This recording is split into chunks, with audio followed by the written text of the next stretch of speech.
Hello friends, কেমন আছেন সবাই? আশা করছি সবাই ভালো আছেন। আজকে নতুন একটি রেসিপি নিয়ে চলে আসলাম।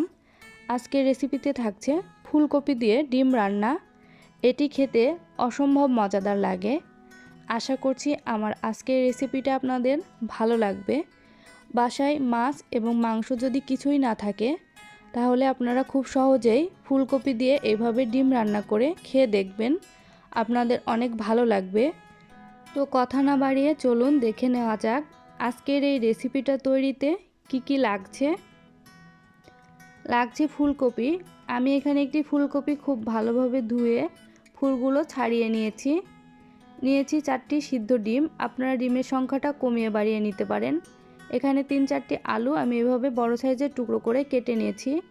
আর কি লাগছে দেখে নেওয়া যাক। লাগছে গোটা জিরা, তেজপাতা, একটি মিডিয়াম সাইজের পেঁয়াজ কুচি করে নিয়েছি, আদা বাটা, রসুন বাটা, গরম মশলা গুঁড়া, হলুদ গুঁড়া, লাল মরিচ গুঁড়া, ধনিয়া গুঁড়া, জিরা গুঁড়া, লবণ ও একটি বড় সাইজের পাকা টমেটো কুচি। চুলায় একটি প্যান বসিয়ে তেল গরম দিয়ে দিয়েছি। তেল গরম হয়ে গেছে, দিয়ে দিচ্ছি সামান্য লবণ, দিয়ে দিচ্ছি সামান্য হলুদ। লবণ এবং হলুদটা দিয়ে তেলের সাথে মিশিয়ে নিচ্ছি। এখন আমি আগে থেকে সিদ্ধ করে রাখা ডিমগুলো ভেজে নেব। ডিমগুলো দিয়ে দিচ্ছি। ডিমের মাঝে আমি একটু করে কেটে নিয়েছি, যাতে করে ঝোলে দেওয়ার পরে ডিমের ভিতরে মশলাগুলো খুব ভালোভাবে ঢোকে। আমি আবারও সামান্য হলুদ দিয়ে দিচ্ছি। আমি প্রথমে হলুদের পরিমাণটা একেবারে কম দিয়েছিলাম, এই জন্য আবারও দিয়ে দিলাম, যাতে করে ডিমের কালারটা ভালো হয়।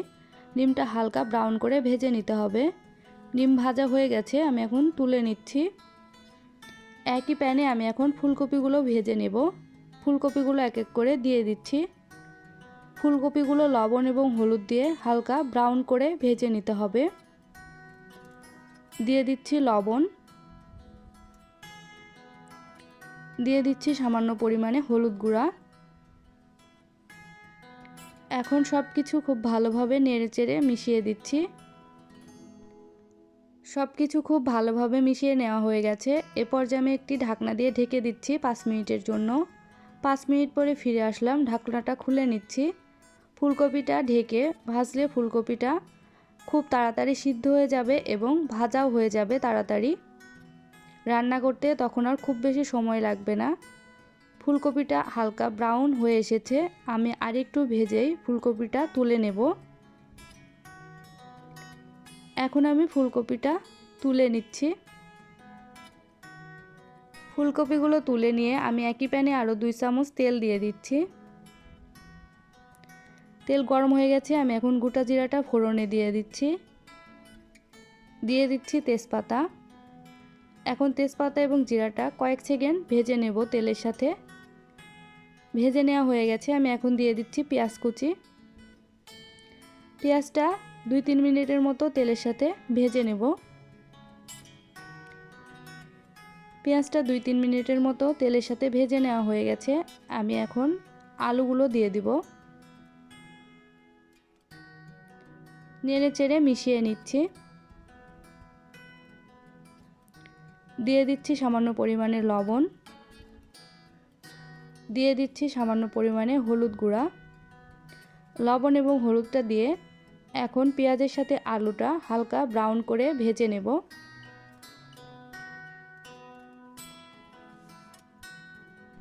আলু হালকা ব্রাউন করে ভেজে নেওয়া হয়ে গেছে। এই পর্যায়ে আমি দিয়ে দিচ্ছি 1 চামচ আদা বাটা, দিয়ে দিচ্ছি 1 চামচ রসুন বাটা। এখন এগুলো নেড়ে চেড়ে একটু ভেজে নেব তেলের সাথে, যাতে করে রসুন এবং আদার কাঁচা গন্ধটা চলে যায়।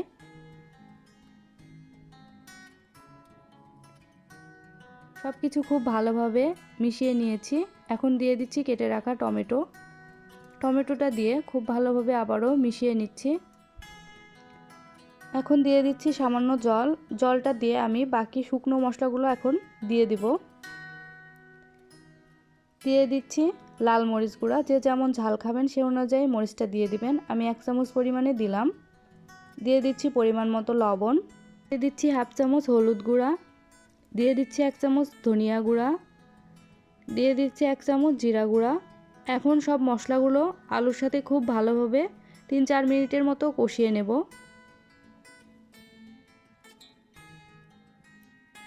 আলুগুলো খুব ভালোভাবে কষিয়ে নেওয়া হয়ে গেছে। দেখুন মশলা থেকে তেল উঠে এসেছে। এ পর্যায়ে আগে থেকে ভেজে রাখা ফুলকপিগুলো দিয়ে দিচ্ছি। ফুলকপিগুলো দিয়ে আবারও 2-3 মিনিটের মতো মশলার সাথে খুব ভালোভাবে কষিয়ে নেব।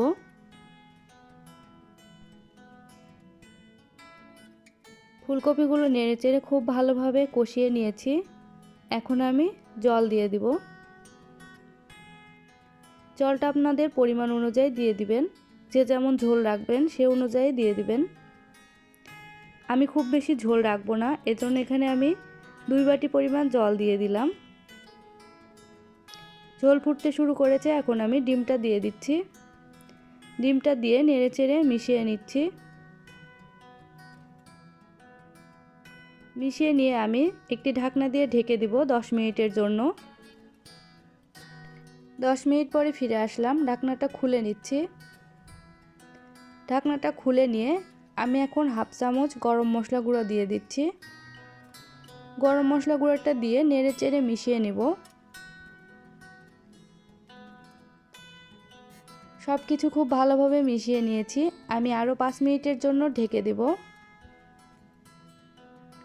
5 মিনিট পরে ফিরে আসলাম। রান্নাটা মোটামুটি হয়ে গেছে। আমি সব কিছু নেড়েচেড়ে চেক করে দেখব সিদ্ধ হয়েছে কিনা। সব কিছু খুব ভালোভাবে সিদ্ধ হয়ে গেছে। আমি এখন চুলার আঁচটা বন্ধ করে চুলার উপরে 5 মিনিট রেখে দেব। 5 মিনিট পরে ফিরে আসলাম। দেখুন আমার ডিম ফুলকপি একদম রেডি। আমি চুলা থেকে নামিয়ে নিচ্ছি।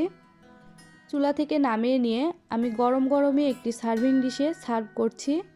ফুলকপি দিয়ে ডিম রান্নাটা গরম ভাতের সাথে খেতে অসম্ভব মজাদার লাগে। আশা করছি আমার আজকের এই রেসিপিটি আপনাদের অনেক ভালো লেগেছে। আমার এই রেসিপিটি যদি আপনাদের ভালো লেগে থাকে তাহলে আমার চ্যানেলটি সাবস্ক্রাইব করে আমার সাথেই থাকবেন, যাতে করে নতুন কোনো ভিডিও দেওয়ার সাথে সাথে নোটিফিকেশন পেয়ে যান। আজকের মতো এই পর্যন্তই। সবাই ভালো থাকবেন, সুস্থ থাকবেন। দেখা হবে নতুন কোনো ভিডিওতে।